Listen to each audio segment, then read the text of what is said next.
Саламатсыңар группа. Барыңар аман есенсиңерби? Төрт көстүккө жатасыңарбы? Эми кыргыз өлгөн жатса да жакшы деп өлөт дегендей, өлгөн жатсак деле жакшы дей берет экенбиз да. Анан тура берсин, 5 жыл болсо да тура берсин деп айтып атканыңар аз акча салган окшойсуңар да. Бул жерде көбүрөөк салып 800 миң, 900 миң, миллиондон ашык салгандарды кантебиз? Алар 5 жыл болсо да тура берсин дебейт да. Кредит алгандар кантебиз? Кантет кредит алгандар? Ушулардын сөзүнө ишенип кирип кеткендер баягы башы оорубаганның Кудай менен иши жок дегендей мындай карап туруп таң калам да. Угуп туруп сөздөрүңөрдү. Бирөөлөр биякта күйүп жанып, мына мен тиги кошунам 10 миң эле кирген. Алкаш күйөөсү түнү менен кууп чыгып Чаткалдын кышын билесиңер. Чаткалдын кышында булактын башында, сайдын башында жашайт. Байкуш эшикте жүрүптүр. Светиңиз күйүп турду дейт. Мен деген сессиядан келип, чогулуштан келип алып кеч түндө нан бышыргам, свет слабый болуп жатып, 2-ге жакын бышты эле. Нуржамал эже үйдө өсүппү деп сурап көрбөйт белең боорум ооруду байкушка. Эртең менен грипп болуп калыптыр. Бул ичип алып бар акчаны таап кел, каяка тиги бу таап энең дурайын, кимден алсаң ошондон ал деп кууп чыкты деп. Өзү мындай жоош момун нерсе, бирөөнүн акысына кирейин дебеген нерсе. Ал деле 100 миң алат экен, 10 миңди сала койсом 100 миң алат экен деп кирип кеткен да. Ушундайларды такыр эсиңерге албай атасыңар да туугандар. Бул тим эле отко чокко түшүп эмне кыларын билбей. Мына бүгүн 50 миң салган жогору жактык кыз жолугуп, сиз 50 миң салдың беле, канча салдың эле деп сурасаңыз жүрөгүм түшүп калды дейт. Мен күйөөмө 11 миң эле салгам деп айттым эле. Укпай калып жакшы болбоду. Кандай телефонумду карабай эшикке чыга качканын билбей калдым деп. Ар бир үйдө ызы чуу болуп атат. Эминтип жайкай бербегиле дейт. Мындай чындыкты бетине караш керек дейт туугандар. Баарын эле жайкап эле эчтеке болбой калсып көрүнүп атасыңар. Мына Зейнеп менен мен кечинде звонить этип сүйлөштүм. Зейнеп, кандай дейсиң, эмне болуп атасыңар десем, эмне кылгонун өзүм да билбей атам эже, мен өзүм стресске түшүп атам. Тиги Гүлжаныңыз болсо телефонун өчүрдү, сүйлөшпөй атат, эмеге связга чыкпай атат. Аяктагылар өзүнө өзү бири менен сүйлөшө албай атат. Анан силер эмнеге мындай жайбаракат эчтеке болбой калышып атасыңар? Кана эч ак эле Зейнеп кыйкырып чыгат эле алгече мындай. Сен оозуңду жап, сен мындай бул, эмне минтип атасың деп. Зейнеп биржаны айтып атасыңар, блокчейнди айтып атасыңар, монетаны айтып атасыңар. Силер ушул сүйлөп аткандар, өзүңөр дата центрди айтып атасыңар. Как будто ошого көзүңөр жеткенсип. Мыйзамсыз экенин билгенден кийин республикада 1000 жолу тетияктан бияктан кипир айтып атат. Ал деле канчалык чын, канчалык жалган экенин ким билет? Бир Кудай билет да. Ошентип ошондой чын болсун. Жок, ошого кантип коркпой иштедиңер деп атам да. Регистрациядан өтпөй, эмнеге эле бир бут тосуулар анан чиновниктерди беле айтып атасыңар. Кайсы чиновник мен чиновниктерди тазалаган жокмун. Кайсы чиновник бут тосуп, кайсы эме кылганын билбей эле болжолдоп эле сүйлөгөндөр көп экен да бул жердечи.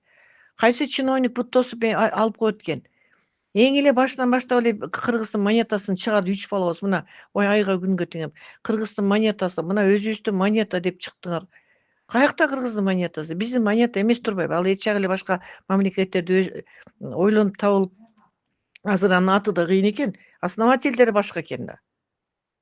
Аттанганда эле көчөгө кышык болчу депчи. Эми биякта элдин жашоосун, турмушун эмне болуп атат? Сууктун күнүндө Чаткалда бар үмүтүн ушул жерден бир нерсе чыгарып алабыз дейт. Аял байкуштар бир нерсе бирден экөө кылайын дейт, экөөдөн 7 кылайын дейт.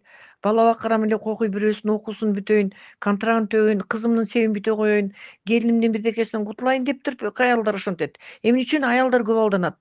Түйшүктүн баары аялдарда. Эркегиң бар болсо берсең жейт, бербесең отурат мындай. Аракет кылгандар аз азыр, заман алмашып калган. Анан аял байкуш түйтөлөңдөп тамак жасабаса да телефон кулагында, кир жууп атса маңдайында жөн көрүп жүрбөйүнбү? Көрүп жүрөбүз го. Анан эле эчтеке болбой калса эле жайкай бергениңерге мен таң калам да. Чындыкты кашкайдыган, чындыкты айтыш керек. Атасы өлгөндө деле угузат дегендейчи. Анан Зейнеп өзү кече арыз жазам мен эл тараптамын. Зейнеп, сен эл тарапта боло албайсың. Кандай эл тарапта болосуң? Айтчы, бетине эле айттым мен. Зейнеп угуп аткан чыгар. Аны баягы скриншот кылып аяк бияка жөнөткөндөр бар да, ортобузда отурат да, эмнесин жашырабыз. Мен анын бетине айттым. телефондон эле айттым. Зейнеп, сен кандай? Бияктагылар Зейнеп ошо эң көп киргизген сен болгонсуң. Себеби күнү түнү сен булбулдай сайрап турдуң. Исрадиндер каяктан берет? Исрадин ким канча акча төккөнүн билбейт туугандар. Кылгылыктын баарын алгандар, эме кылгандар ошо лидерлер сайрап. Ушулар киргизип атат. Анан чындыкты сүйлөсө эле бул анан негатив, анан бул бузакы. Каякта бузакы? Акчасын, элдин баарын акчасын киргизип берип, мына обещать эткен 1 айды обещать эттиби? Андан бери канча ай өттү? 7-8 ай өтүп атат.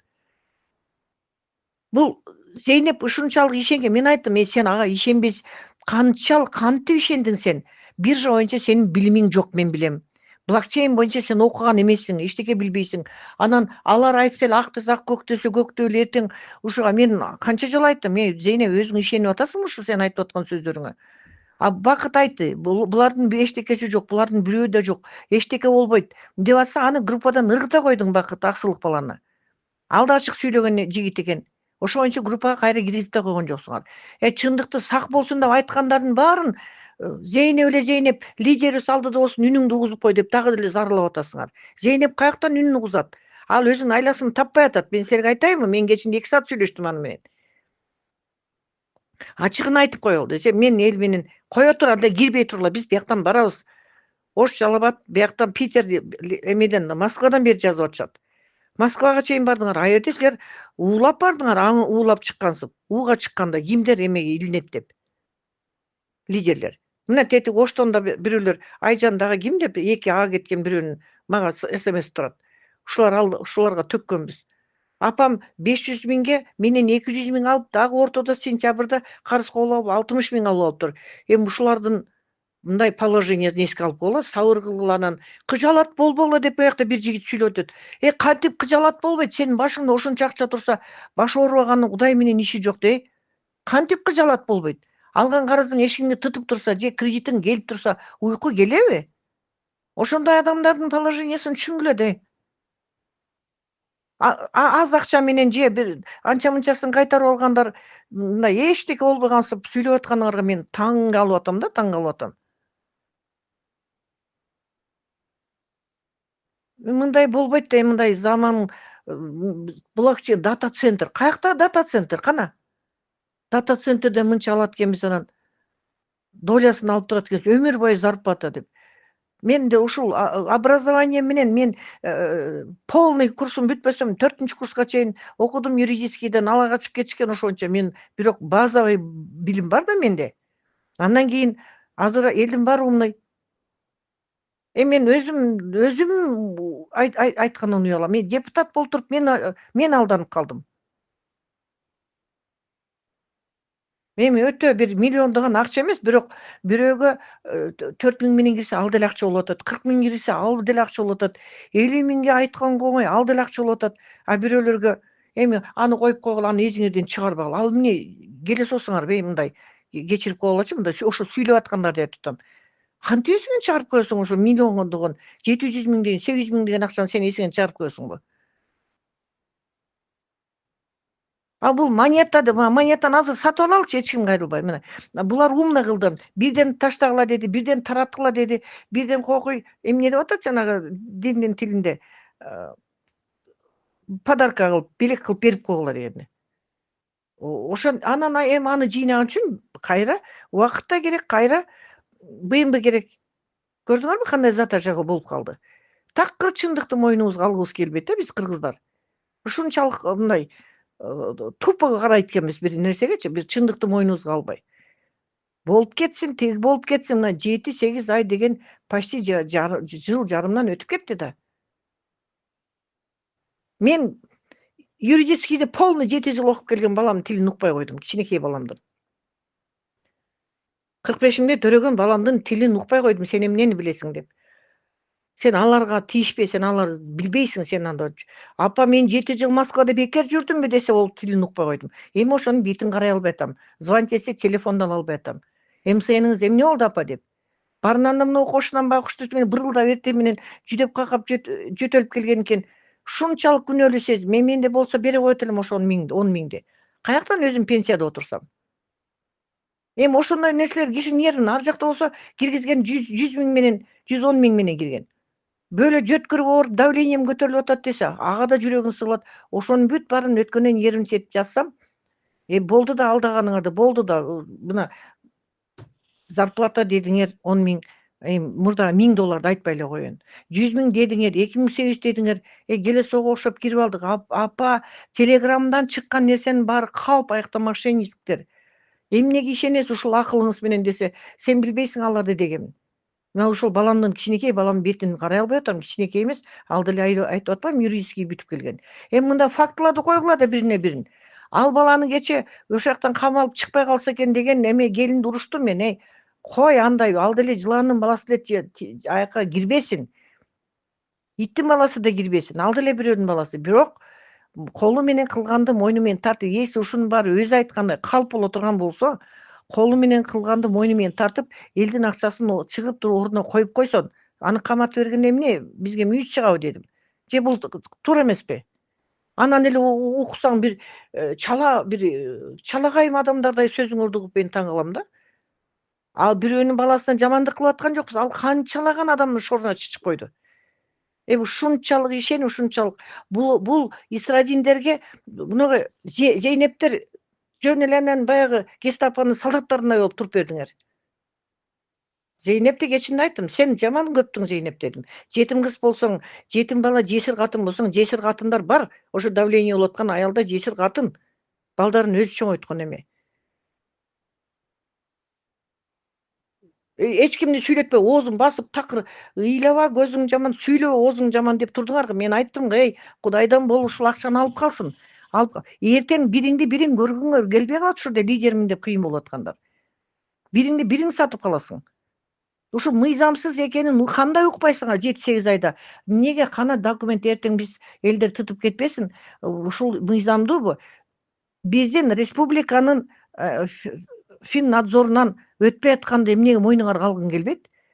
Алар бирдекеси туура эмес болгондон эме кылып атат да.